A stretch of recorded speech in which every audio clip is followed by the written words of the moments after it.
वाक पवित्रता, वाणी की पवित्रता। वाणी की पवित्रता है झूठ मत बोलो।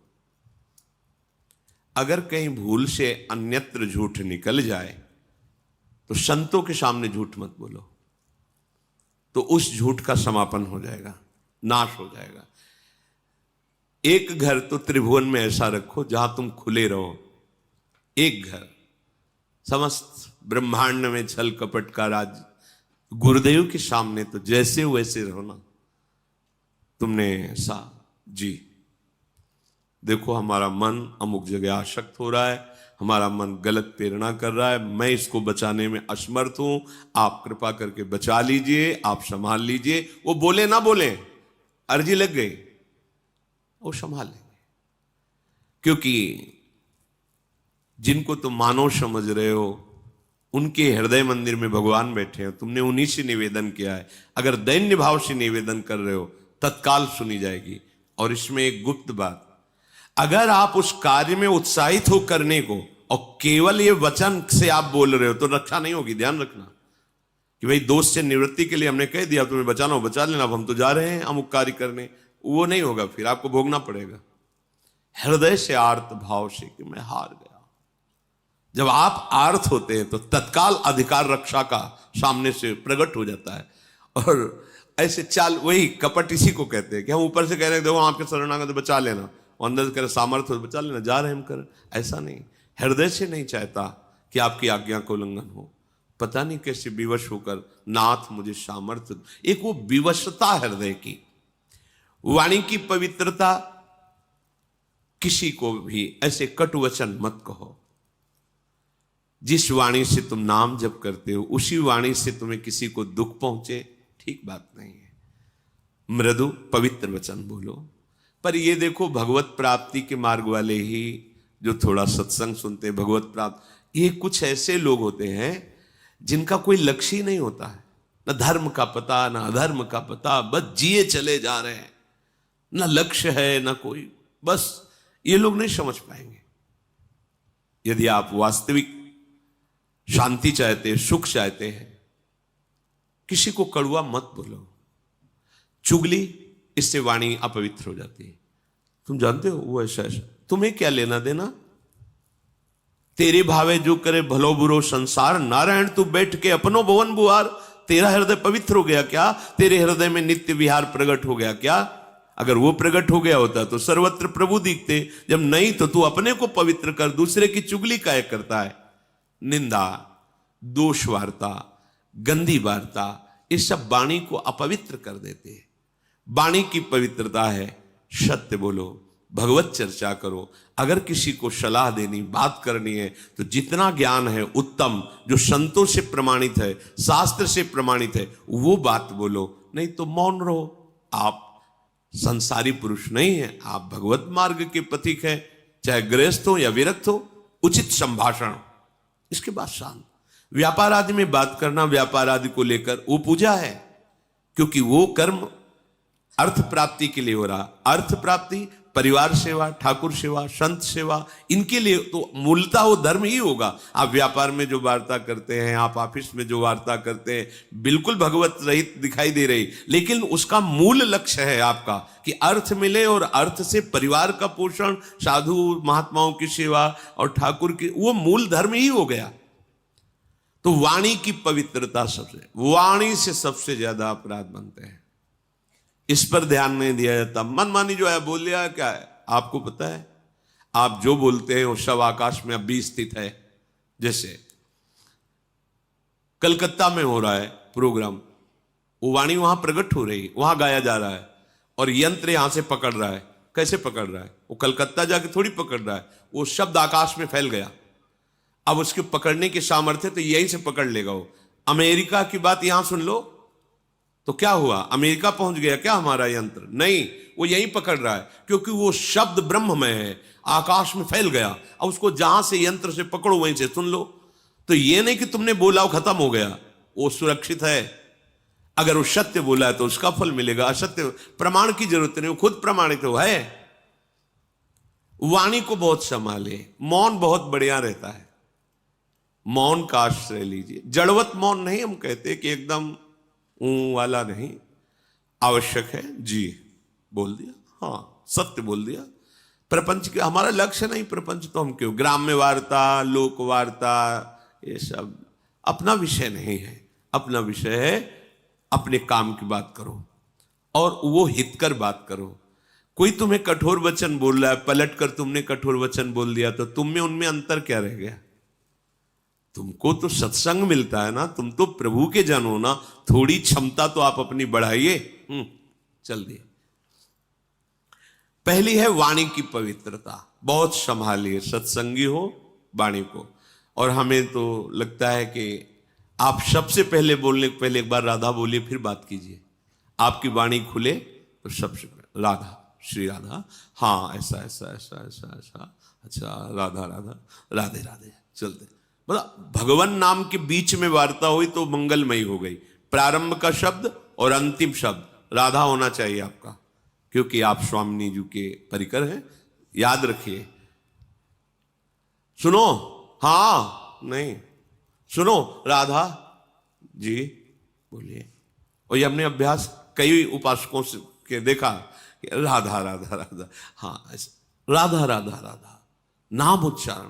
अगर उस शब्द में कोई त्रुटि होगी बीच में, वो क्षमा हो जाएगा, क्योंकि प्रारंभ और आपका अंत शब्द के बीच में राधा राधा आया। जो आप बोले वार्ता की, उसका प्रारंभ राधा था और वार्ता समाप्त हुई राधा, वो भजन के अंतर्गत आ। जो उसमें त्रुटि हुई वो राधा नाम की महिमा से नष्ट हो जाएगा।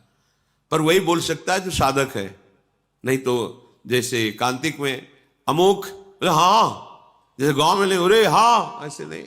राधे श्याम, राधा वल्लभ, श्री हरिवंश, नाम उच्चारण करो। भक्त संग किया है, इसका परिचय तब मिलेगा जहां आपका नाम उच्चारण किया। राधा राधा, राधा वल्लभ, श्री हरिवंश, राधा राधे राधे, नाम उच्चारण करो। वाणी की पवित्रता। फिर कह रहे हैं कि शरीर की पवित्रता। शरीर की पवित्रता के लिए कई बार वर्णन हुआ है, जैसे शौच आदि में रज का प्रयोग। आप जैसे विरक्त हैं या गृहस्थ हैं, आपको मंत्र मिल गया है, तो अब ऐसे नहीं कि जहां मनाया खड़े लघु शंका कर दी, ऐसे चल दी। कोशिश करो। वैसे तो आजकल बोतलों में जल रखते हैं, छोटा गिलास रखा, या वो वैसे टेम्परेरी गिलास भी आते हैं, वो छोटे छोटे जो चाय आदि पीने, वो पास है। लघु शंका गए, जल लिए, मूत्रेंद्री का प्रक्षालन किया, फिर हाथ धोया, फिर राधा वल्लभ श्री हरिवंश, राधा वल्लभ श्री हरिवंश, राधा वल्लभ श्री हरिवंश, आचमन किया और थोड़ा जल लेके से वो नाम जप करो, मंत्र जप करो, पवित्र वर्ष में। शौच गए, उतने ही कपड़े पहनो जितने आवश्यक हैं, जो धोने में काम आए। नहीं तो आजकल बाथरूम की व्यवस्था है, दरवाजा बंद, आप अगर बार बार कभी शौच लगे तो कमर से स्नान कर ले, यहां से हाथ धो लिए और हर छिद्र में जल, आंख में, कान में ऐसे जल ले करके, नाक में ऐसे, और कुल्ला करके पवित्र हुए। बाहर निकले, रज लगाया, तिलक लगाया, आप भगवत स्वरूप हैं, पवित्र हैं। ये जो मनमानी आसुरी भाव नहीं, फिर बुद्धि भ्रष्ट हो जाएगी, समझ में ही हमारी बात नहीं आएगी। बात समझ लेना। अगर आपका शरीर पवित्र नहीं है, वाणी पवित्र नहीं है, मन पवित्र नहीं, तो उपासना किस बात की हो रही? बोले दिखावे की क्या जरूरत है? ये सब बहिर्मुख लोगों के वचन। तस्मात् शास्त्रम प्रमाणम, शास्त्र आज्ञा कर रहा है। कई बार मन को समझाना पड़ता है। जैसे कोई आप प्रसाद दे दें और मुख में डाल लिया, और जहां मंत्र चलाने की कोशिश करो तो पहले अंदर से अभ्यास आता है, झूठा है, नहीं नहीं ये तो प्रसाद श्री जी का लिया है, ऐसा। रज हर समय पास, जरा सा ऐसे, जरा सा एक कण भी दांत में लगा कि रज गई, अब आप मंत्र जप कर सकते हो। अगर पानी की व्यवस्था, आचमन नहीं, रज। आपको ऐसा लगता है कि जल की व्यवस्था नहीं, तो आप कहा है आप एक झोली रखिए जिसमें चरणामृत है, रज है, आप उपासक हैं, तो आप वो रज निकाले, जरा सा ऐसे कर लिया और हाथ में हो गया, पवित्र हो गए आप। हर उपाय है, पर पवित्र जल से, रज से। वाक शौचम और कर्म शौचम, शरीर पवित्रता। अब कर्म पवित्रता, अब इसमें ज्यादा सावधानी की जरूरत है। हमारा कोई कर्म अपवित्र ना रहे। अपवित्र कर्म होता है धर्म विरुद्धाचरण, कोई ध्यान ही नहीं देता, चाहे जितना हल्ला मचाओ कोई ले। तभी तो संत जन हार करके फिर मौन हो जाते हैं कि चलो नहीं कोई संभलने वाला, लगो, हार गए बड़े बड़े महापुरुष। वर्षों उपदेश देने के बाद जब देखा कोई परिवर्तन नहीं, तब कहा 1,00,000 नाम जप करके आओ हमारे सामने, तब हम तुम्हारे प्रश्न का उत्तर देंगे। नहीं तुम प्रश्न करते रहोगे, उत्तर मिलता रहेगा, समझ में कुछ आएगा ही नहीं। नाम जप नहीं है तो पवित्रता हृदय में नहीं, कैसे बात समझोगे संतों की? तुम्हारी मलिन बुद्धि संतों की बात तक पहुंच जाएगी क्या? कर्म शौचम, कर्म शास्त्र प्रमाणित, गुरु उपदिष्ट कोई भी कर्म ऐसा जो अधर्माचरण कहलाता है, वो हृदय अगर थोड़ा सा भी धर्म में चल रहा है तो आपका हृदय उत्तर देने लगेगा। ये गलत है, ये गलत। ज्यादा जानकारी के लिए रजिस्टर रखने की जरूरत नहीं है, वो हृदय ही है, वो बता देता रहेगा यहां गलत हो रहा है, सावधान हो जाए। नहीं समझ में आ रहा, संतों से पूछ लीजिए, भगवान से पूछ लीजिए। सच्ची कहते हैं, तुम हृदय में 1 मिनट शांत होइए और प्रभु से पूछिए, स्वामी प्रभु ये कार्य मुझे लगता है गलत है कि सही, आप अगर सही है तो हृदय शीतल हो जाएगा, गलत है तो जलन और संशय हो जाएगा। बस फिर अब उसको मत कीजिए। सही कार्य के लिए पहली पहचान है हृदय शीत। मन की बात नहीं हम कह रहे हैं, हृदय में एक शीतलता आ जाएगी। एक जैसे आपका सही प्रश्न का उत्तर आपको समझ में आ गया तो एकदम हाँ ऐसे ही हृदय में आ जाएगा, हाँ ठीक है कीजिए, उत्साह आ जाएगा। अगर उसका जलन होने लगे, संशय खड़ा हो जाए, निषेधात्मक अंदर से संकेत हो, बिल्कुल मत कीजिए। वैसे शास्त्र स्वाध्याय नित्य इसीलिए करना चाहिए कि हमें क्या करना है क्या नहीं करना है, इसकी जानकारी हमें शास्त्रों से मिलती है, संतों के वचनों से मिलती है, सत्संग से मिलती है। तो हमारा जब वाणी शुद्ध हो, शरीर शुद्ध हो और कर्म शुद्ध हो, तो जो परम शुद्ध आत्म स्वरूप है उसमें आपका अनुभव हो जाएगा, आपका प्रवेश हो जाएगा, अपने स्वरूप में प्रवेश हो जाएगा, अर्थात शुद्ध ज्ञान आपके अंदर प्रकाशित हो जाएगा। ये जितने सूर्य आदि ग्रह हैं ये बड़े भयंकर होते हैं। ये जब अपने प्रतिकूल जगह पर होते हैं, जिसके ग्रह में, कुंडली में, नक्षत्र में, ये बड़ा भयंकर प्रभाव कर देते हैं। पर यदि नाम जप किया जाए तो ये उसके लिए प्रतिकूल जगह पर बैठे हुए भी सौम्य, सुखद और मंगलकारी बन जाते हैं। महाप्रभु हरिवंश चंद्र जी ने कहा है, जो पे कृष्ण चरण मन अर्पित तो करिहें का नवग्रह रंक। ये बेचारे नवग्रह तुम्हारा क्या बिगाड़ लेंगे यदि कृष्ण चरण में मन तुम्हारा अर्पित है। राधा राधा राधा, समझो ये जितने ग्रह हैं बड़े भयंकर हैं। प्रतिकूल जगह पर बैठे हों तो बड़े बड़े को नष्ट कर देते हैं। पर कह रहे जो जप परायण है, नाम जप करता है, उसके लिए प्रतिकूल जगह पर बैठे हुए भी, बोले 7.5 शनिचर चल रहा है, वो वहां बैठा जरूर है पर वो सौम्य होगा आपके लिए, सुखद होगा आपके लिए, मंगलकारी होगा। क्या? नाम जप। अगर भगवान की शरण में हो, भगवत सन्मुख हो, नाम जप कर रहे हो, तो कोई भी प्रतिकूल स्थान पर बैठा हुआ, विपरीत स्थान पर बैठा हुआ ग्रह आपका अनिष्ट नहीं कर सकता, और उल्टा वो आपको सुखद, सौम्य और मंगलकारी होगा। अब लोग इन सब के लिए बाहरी उपायों में भटकते हैं कि ऐसा है तो ऐसा कर ले। कुछ नहीं, नाम जप करो, इससे सब ठीक हो जाएगा। जो उपासक नाम जप करता है तो भयंकर रूप वाले, सूक्ष्म रूप रख के प्रवेश करने वाले, क्रूर कर्म कराने वाले, ये जो राक्षसी भाव है ये उसके हृदय में प्रवेश नहीं करते, आक्रमण नहीं करते। सर्वे नानुगतम चैनम दारुणाहा पिसितासनाहा घोर रूपा महाकाया दर्शयंती द्विजोत्तमम। जो जप परायण है, नाम जप करता है, तो यहां घूमते रहते हैं अव्यक्त रूप से भूत प्रेत पिशाच, भयंकर आसुरी राक्षसी स्वभाव वाले। जब आप अपवित्र हैं, भगवत विमुख हैं, देखो उनके कर्म कैसे थे। अरे यार घोर राक्षस है, बिल्कुल दया नहीं आई, ऐसा कर दिया, तो उसके ऊपर आविष्ट हो गया। ये सूक्ष्म रूप से रहते हैं। जैसे किसी को भूत दिखाई थोड़ी देते हैं, पर आवेश हो जाता है। बोले मैं अमुक हूं, क्योंकि वो अपवित्र है, भगवत विमुख है, उसके लिए द्वार खुला है, उसको दंड देने के लिए उसके अंदर प्रवेश कर गया। भयंकर रूप वाले या सूक्ष्म रूप वाले या विशालकाय, क्रूर कर्मा, गलत कर्म कराने वाले, ये जो राक्षस हैं, जो आसुरी भाव हैं, ये जप परायण पर कभी आक्रमण नहीं कर सकते। इसलिए राधा राधा राधा बड़ा भयंकर है संसार, तुम्हें समझ में नहीं आ रहा। राधा राधा राधा राधा। जो जप परायण है, जो शास्त्र स्वाध्याय करता रहता है, जो अपने सुख को दूसरों में बांटता रहता है, और जो दूसरों में कभी दोष नहीं ढूंढता है, वो सदैव सुखी रहता है, निर्विघ्न रहता है। चलो इन आचरणों से सुखी तो चाहते हो। जो साधु शास्त्र का ज्ञान रखता है या न रखता है, ध्यान सुनो, उसे वेद आते हैं या नहीं आते हैं, वो पुराणों की कथा जानता है या नहीं जानता है, वो उत्तम संस्कारों से युक्त है या शून्य है,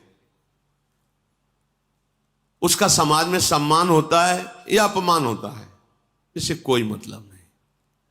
यदि वो भजन परायण है तो राख में छिपी हुई आग की ज्वाला है। वो बोल लेता है कि नहीं बोल लेता है, उसे वेद आता है कि नहीं आता है, वो उसको लोग प्रणाम करते हैं कि नहीं करते हैं, संस्कार युक्त दिखाई देता है या नहीं दिखाई देता है, पर रात दिन भजन करता है तो कैसा है? बोले राख में छिपी हुई आग है, वो छेड़ मत देना। कैसा भीख मांगता खाता है ऐसे, कोई तेज तो है नहीं, कोई लोग तो इसके पास नाम जप परायण, बड़ी महिमा है। जैसे प्रज्वलित अग्नि श्मशान में भी कभी दूषित नहीं होती, यथा श्मशाने दीप्तौजाहा पावको नैव दुष्यति, एवं विद्वान अविद्वान वा ब्राह्मणो दैवतम महत्। चाहे विद्वान हो चाहे ना हो, श्मशान में भी आग पवित्र ही होती है, आग कभी दूषित नहीं होती। ऐसे ही जो सर्वत्र भगवत भाव रखने वाला है, निरंतर भजन में है, वो महान से भी महान है। कहीं भी बैठा हो, कुछ भी कर रहा हो, ये मत समझो कि तो अपवित्र है। जैसे श्मशान में भी आग पवित्र है, ऐसे भजनानंदी हर समय परम पवित्र रहता है। विषयान ग्रहणंत मुंचंतु वा, दृष्टि मत डालो, किस भाव की स्थिति में कहा है तुम्हें पता नहीं है। प्रकारश्च पुरद्वारैः प्रसादैश्च पृथक विधैः, नगराणि न शोभन्ते हीनानि ब्राह्मणोत्तमैः। बहुत बड़ी बड़ी महलों से नगर बहुत सुंदर श्रृंगारित हो तो वो तब तक नगर कहलाने योग्य नहीं होता जब तक एक साधु ना हो। बहुत बड़ा नगर है, बड़े महल, बड़ी सुंदर चार दीवानियां, बड़े बड़े सुंदर द्वार, सब ठीक है, लेकिन उस क्षेत्र में एक भजन करने वाला साधु नहीं है, बोले वो शून्य, बेकार है। और चाहे जितना छोटा गांव या पुर भी हो ऐसा, और वहां एक भजनानंदी, वो महानगर है, क्योंकि एक भजनानंदी, तो आप सोचो ये तो भजनानंदियों का खेत है जहां आप बैठे हो। कोई ऐसा नहीं होगा यहां जो भजन न करता हो, कोई पक्का। वो कर नहीं रहा तो सुन तो रहा है ना। चलत फिरत सुनियत यह श्री राधा वल्लभ लाल। रंगनाथ जी जाना है, बिहारी जी, राधा वल्लभ जी कहाँ जाना है, यहाँ यही पूछना होता है। यहाँ थोड़ी पूछना होता है होटल जाना है या टाकीज जाना है, यहाँ तो यही पूछना होता है ये पथिकों से। अब वो भजन नहीं कर रहा पर भजन ही तो कर रहा। कहाँ चलना है? बांके बिहारी, बैठिए बांके बिहारी। हाँ नहीं, राधा दामोदर जाना, हम वहां तक छोड़ देंगे, सेवा कुंज से तुम राधा दामोदर चले जाना। पूरा चिंतन भागवती, चलत फिरत सुनियत है श्री राधा वल्लभ लाल, ऐसे वृंदा विपिन में बसत रहो सब काल। जिस नगर में एक भी संत रहता है, भजन करने वाला रहता है, वो पूरे नगर को तार सकता है। निकलते उठते हुए जय सिया राम, राधे श्याम, जो भी नाम उच्चारण हो। देखो संत महिमा देखो, आप कहीं भी स्थिति में हो, किसी भी संसारिक स्थिति, सामने साधु दिखाई दे, अगर थोड़ी भी आस्तिकता है तो भले उपहास हो, ए बाबा राधे राधे, राधे राधे भैया। 2 बार तुमने बोला, 2 बार उन्होंने कहा, 4 बार कान में नाम पड़ा, 4 बार मंगल हो गया। एक साधु जहां है उष्ण, धन्य है वो भूमि जहां साधु वास करते हैं, भजन करने वाले वास करते हैं। प्रजा की रक्षा करने वाला जैसे राजा होता है, ऐसे राजा और प्रजा दोनों की रक्षा करने वाला साधु होता है। इसीलिए पूर्व में जैसे देवराज इंद्र तो ऊपर भगवान बृहस्पति जी, महाराज विदेहराज जनक तो सदानंद जी, चक्रवर्ती सम्राट दशरथ जी तो ऊपर सिंहासन पर वशिष्ठ जी।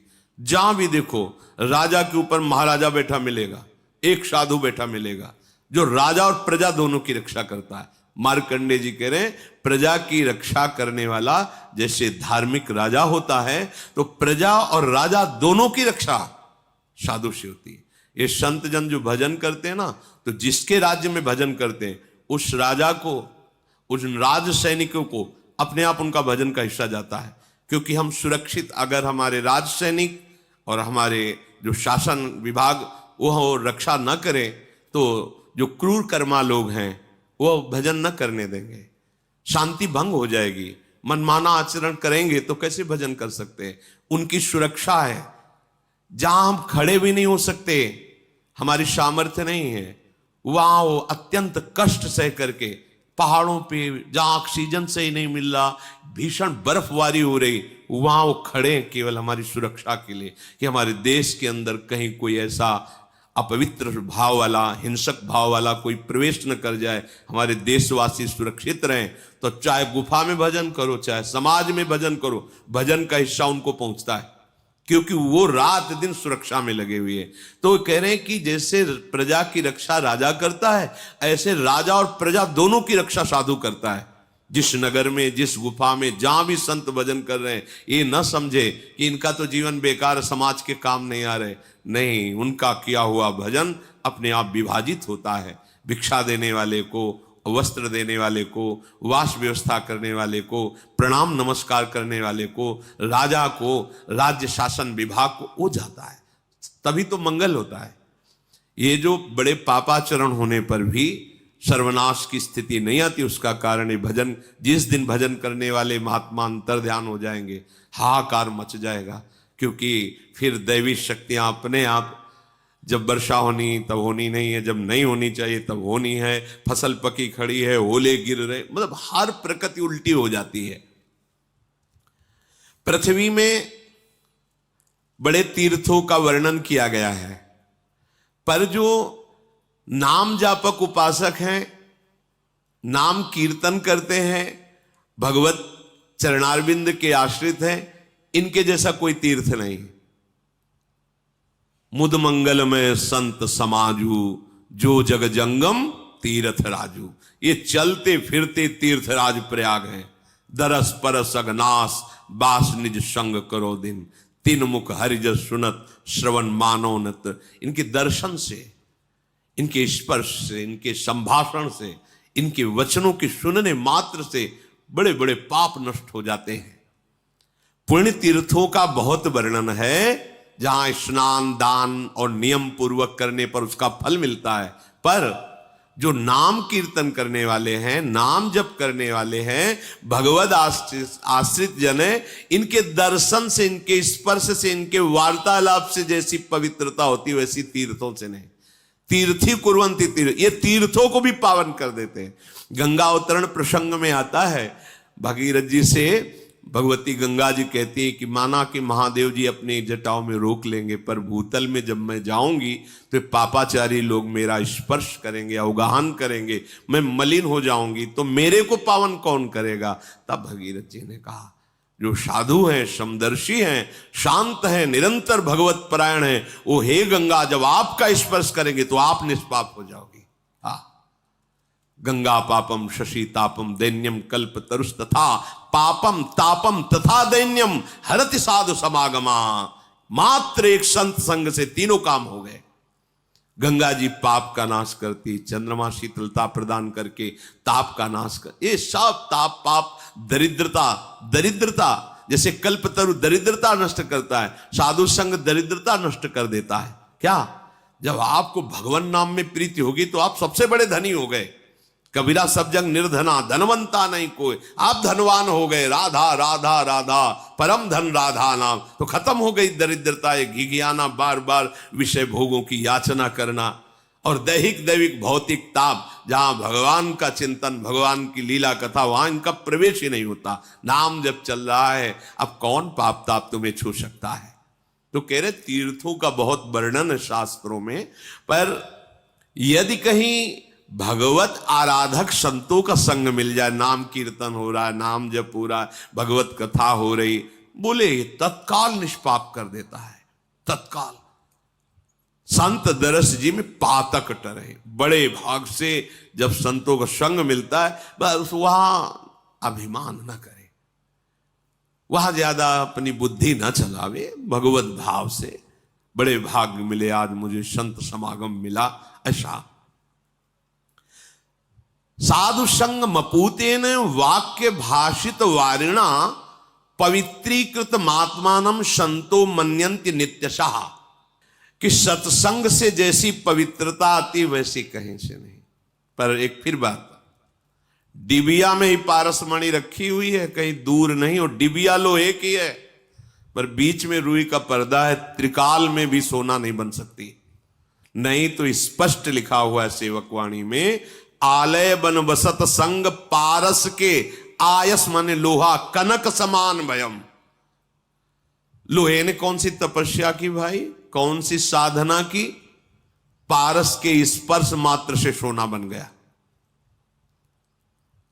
पारस ये देखती है क्या कि उत्तम आचरण करने वाले घर का सोना लोहा है, या ये किसी हिंसात्मक वृत्ति करने वाले के घर का लोहा है, नहीं देखते। बस छूते ही दोनों को सोना बना देगी। पारस गुण अवगुण नहीं चितवत, कंचन करत खरो, तुरंत उसे सोना बना देगी। पर रुई का पर्दा, कपट का पर्दा, अहंकार का पर्दा फिर पास रहते हुए भी नहीं हो पाएगा, पक्का। इसलिए समझो, आपको अगर वृंदावन धाम मिला है, महापुरुषों की वाणी सुनने को मिल रही है, साधु संग मिला है, कहां बैठे हो, मतलब कितने आनंद का विषय है कि प्रभु ने मुझे अपना माना, कैसा संग दिया। केवल रहने से, सुनने से आपके हृदय में भक्ति अंकुरित हो जाएगी। यहां तो भक्ति नृत्य कर रही है।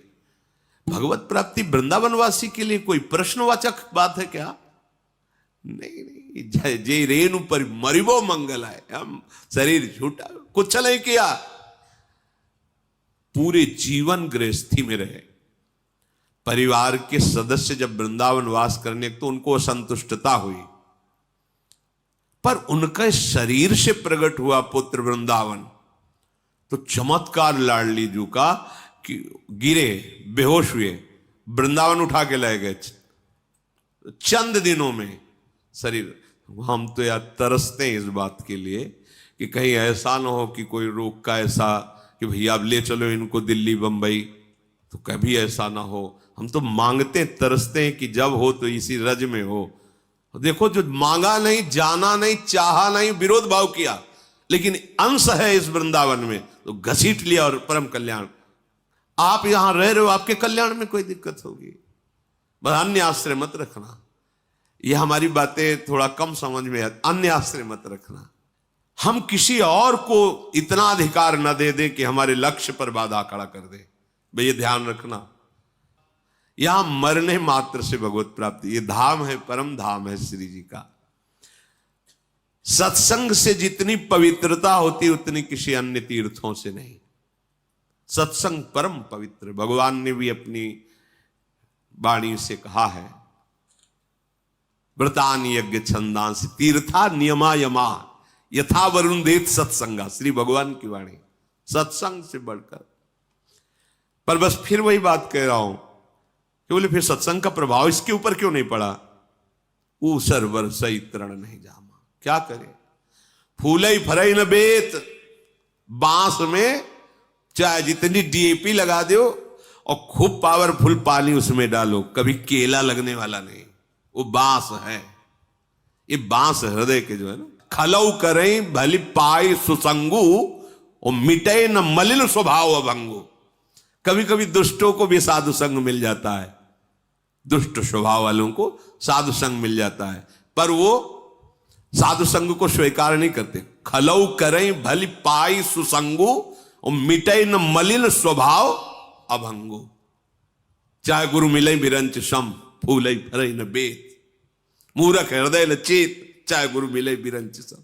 हार जाओ, खोपड़ी फोड़ के हार जाओ, उसकी समझ में नहीं आने वाला। और जिनको समझ में आता है, एक शब्द सुना जीवन का परिवर्तन हो गया। मतलब आश्चर्य होता है। गृहस्थ में रहते हैं, भागती हुई रास्ते में गाड़ी खड़ी हुई और अश्रु चल रहा है, बस मैं श्री जी से यही मांगा था कि एक बार आपको लाइव देख ले, एक बार देख ले। लगता है क्या है इनका, मेरा जीवन बदल गया। हृदय की नजदीकी नजदीकी, हृदय की दूरी दूरी। अब हमारे समीप तुम्हारा शरीर है, हृदय दिए हो भोगों को, रंग नहीं चढ़ रहा, दूर है भोगों में। हृदय दिए हुआ हमारे वचनों से वो अश्रु चल रहे, और कह रहा जीवन बदल गया। ये सत्संग मिला और तुम्हारा परिवर्तन नहीं हुआ, ये तो मतलब बड़े आश्चर्य की बात है कि अमृत वर्षा और आप जीवित नहीं रहे। बड़ी विचित्र बात है। साधु समागम और आपका परिवर्तन नहीं, मतलब ये सर्वाश्चर्यमय बात होती है। पर वो इसीलिए नहीं होती कि आप परिवर्तन नहीं करना चाहते। देखो कह रहे साधु संग मपूते न, साधु संग जैसा, पूत माने होता पवित्र करना, साधु संग जैसा पवित्र करने वाला कोई है ही नहीं। एक सत्संग आपका परम कल्याण करा दे, यदि उस पर आपकी स्थिति हो जाए, आचरण उतारने को हो जाए। साधु संग मपूते न, वाक्य काहे से, वाक्य सुभाषितम, उनकी वाणी को केवल आप मान लीजिए, बस सामर्थ्य उसी में बैठी हुई है, उनकी वाणी में। पवित्रीकृत मात्मानम, किसी और तीर्थ में गोता लगाने की जरूरत ही नहीं है। आत्मस्वरूप से तुम स्थित हो जाओगे, परम पवित्र हो जाओगे। संतो मन्यन्ति नित्य सा, जो सदैव संतों की ऐसी मान्यता करते हैं। आहा, जैसे हम त्रिवेणी संगम में जाए, आहा आज मुझे संगम में स्नान करने को मिलेगा, ऐसे आहा आज भगवान की कृपा। जैसे हनुमान जी को देख करके विभीषण जी कृतकृत्य हो रहे, अब मोहि भाव भरोस हनुमंता, बिनु हरि कृपा मिले नहीं संता, जो प्रभु मोहि अनुग्रह के हाँ, तो तुम आई दरस हट दिन। आज मैं कृतकृत्य हो गया, आज विश्वास हो गया कि भगवान की कृपा हमारे ऊपर है, आपका संग मिला, मेरे ऊपर अनुग्रह। ये यहां हम बात तो विषयों का दे रहे, तो कैसे बात बनी, कैसे समझ में आएगा।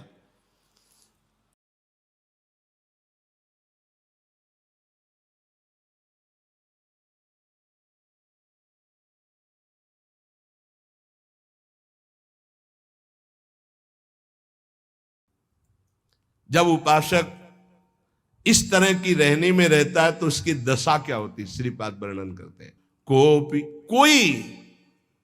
कोई बिरला ऐसा, कैसा, प्रथम से संगम त्यक्त्वा, सब संग का त्यागी, साधु संग का अनुरागी, माताओं बहनों की तरफ या प्रतिकूल शरीरों की तरफ काम भोग रूपी पिशाच से बिल्कुल दूर। जैसे भी भगवान हमारी देह का निर्वाह करें उसमें राजी, प्रीति पूर्वक प्रभु का निरंतर नाम जप करते हुए, कोई ऐसा कार्य नहीं जो फंसा दे, कोई ऐसी बाणी नहीं जिससे अपराध बन जाए।